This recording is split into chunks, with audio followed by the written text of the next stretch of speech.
Sheikh, leo ni siku ya furaha, labda kwa kwanza Waislamu wanatakiwa washerehekee vipi siku hii ya leo?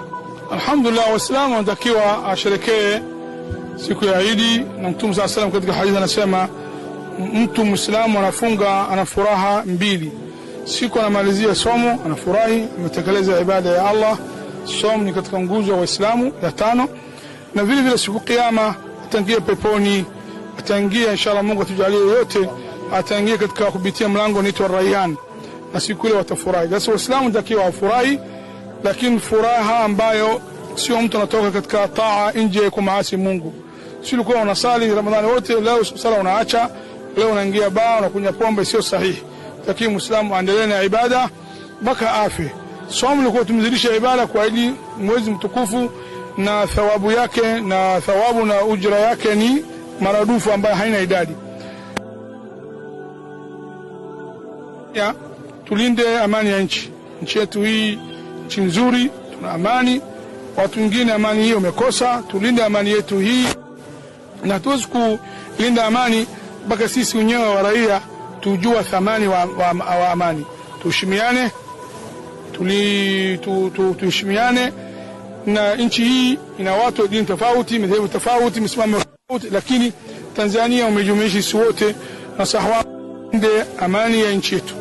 Natakiwa watu awalinde amani kama tunalinda sisi mayai au zaidi ya mayai.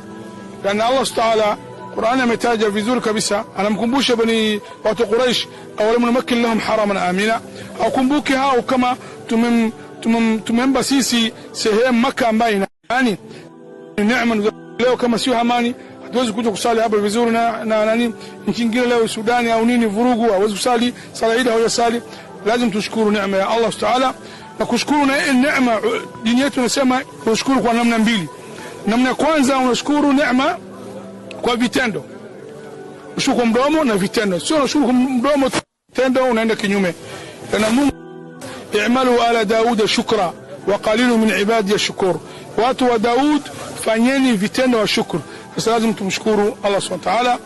Watu wa Tanzania leo umesali Eid, nawaambia Eid faizin, na kesho ndugu zetu wanasali Eid, tuambia wote min aidin faizin minna minkum ja'alna miftahan alkhair maghlaqan lishar.